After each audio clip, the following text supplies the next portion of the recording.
那么我们在发力的时候，大家仔细看我的臂，啊，先看上半身，然后我们再看下半身，拉球也是一样的，攻球也是一样的，搓球也是一样的，它都是在我原动作的基础上，我们的手上动作更加紧凑，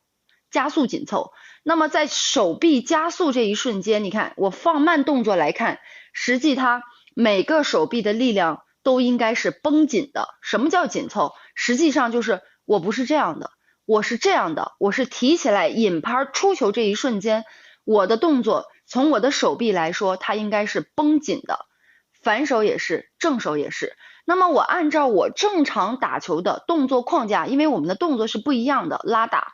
在我正常打球的动作框架下，从引拍到出球，这个动作一定要实一点。你看，一、二、一、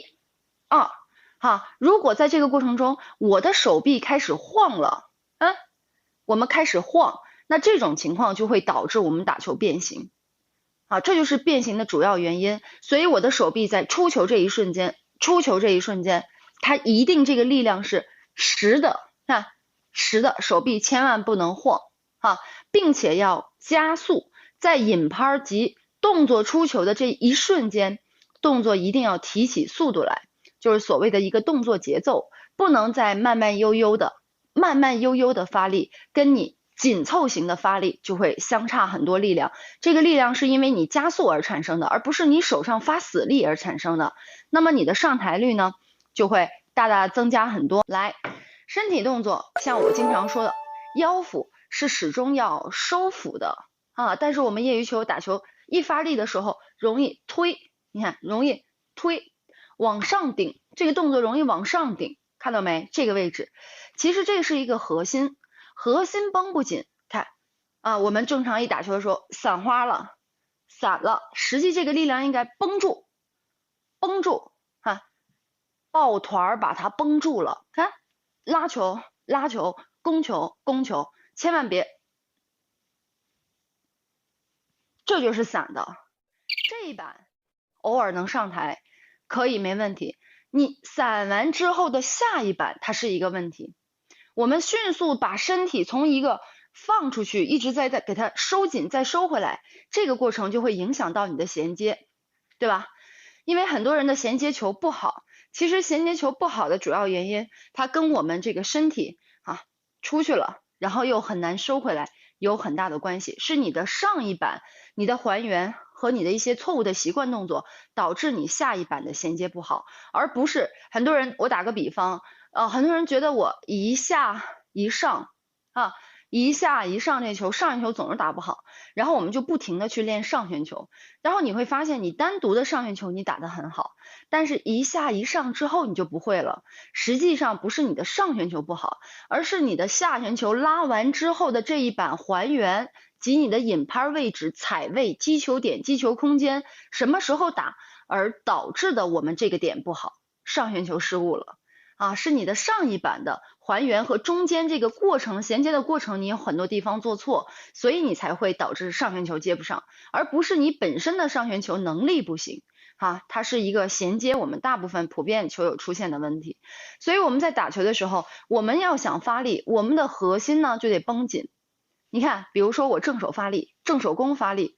正手拉发力，我怎么发力？大家仔细看这个位置啊，虽然大家有的叔叔阿姨们年龄比较大，但是我们的身体它不能散。你看我这一板打的时候，我这个核心它没有向前挺或者是向上挺这个核心你看慢慢打不发力的时候，它也得含着收着，看这个劲儿，引拍含劲儿收劲儿它也是含胸收腹的，看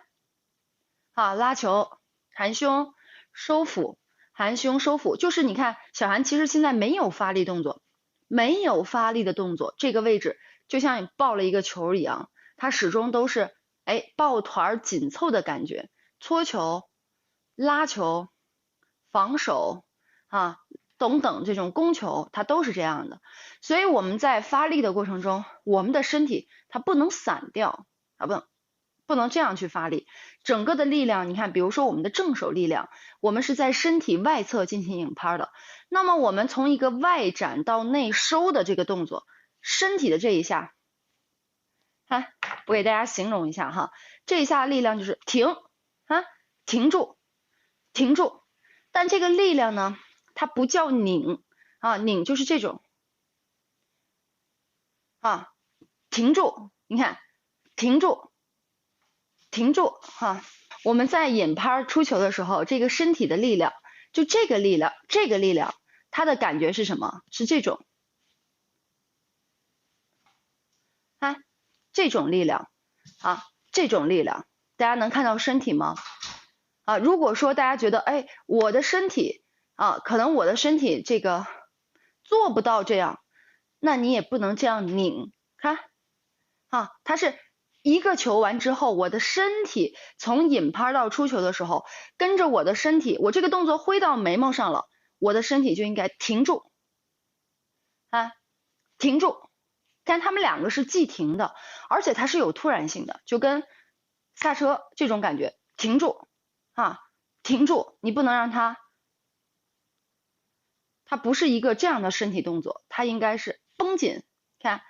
绷紧。你的发力，你不可能是这种发力、发力、发力，不可能连续发力。我们就一板一板的找这板球，我想这板球发力，我的身体就要找到这种感觉。你看，出球引拍，出球引拍出球，引拍出球，引拍出球啊！看我的身体，它是有一个非常短促的身体上的用力，这个用力它应该是有劲儿的。我们平时打，你看它应该是流畅的。当我要发力，身体动作发力，平时发力，发力，哈，这个位置把它一绷紧，二，这种感觉大家如果能找到以后，你会发现，哇，我的力量真的大了很多哈。实际上不是你的手上力量大了，而是你的手加上你的身体力量了，所以他们两个等于是共同碰到球的发力。如果我的身体不转，我只用手，你会发现你发不上力，对吧？那么我就会抡起来了，因为动作小啊，动作小它发不上力，我最后就会靠什么？靠动作大来产生力量。实际上，如果我们能用上身体的力量，我给大家打两个，大家看看啊，你看。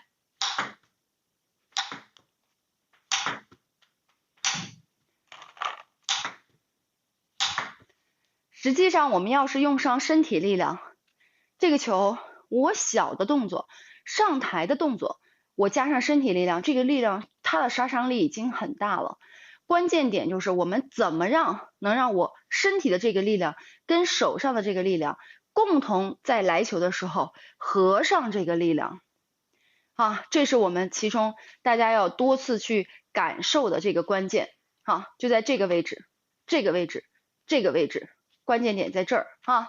我们想发力的时候，不仅是手上加速，身体的加速，手上绷紧，身体的绷紧。你看，你就记住几点，动作别大哈。我这球想发力了，我就得提速。什么提速？你引拍就得快。如果我们引拍慢了，大家想一想，这球顶到我了，还哪有时间拉手发力了？那是属于一种搏杀的方式。我们产生的失误，久而久之，失误一多，我们慢慢就不敢发力了，对不对？所以说，我们得具备来球发力的条件。那什么叫来球发力的条件呢？对方来球以后，如果他的这个球速他不是主动发力的，并且你的步伐能够去踩位踩到位的话，那这个球就具备发力的条件。如果说我站在反手位，对方给我正手，球速还这么快，大家想一想，来不及，对不对？你来不及发力，像这种球，如果我们再发力的话，那就叫搏杀，那就是懵，给别人感觉看起来就是非常的不合理。所以要根据对方的来球，如果我具备发力条件，我就记住几点：第一，身体绷紧，手上绷紧，就是紧凑；第二，加速，第一紧凑，第二加速，第三是什么？协调用力哈，就我手和身体协调用力。他引拍出球这一下，身体停住，手上停住，你看发力，发力，发力哈，发力，发力，发力，哎，这是一个非常重要的关键。不要什么，我们的几个错误动作就是动作大啊，动作散，然后发死力，这都是错的。把这几个问题改一下，我觉得就大家的进步在发力上面就会很合理了。因为只有你的质量提高以后，那么小伙伴才能害怕我们的球。如果大家在打的过程中，哈，你的球始终没有杀伤力，那么小伙伴是不会害怕的。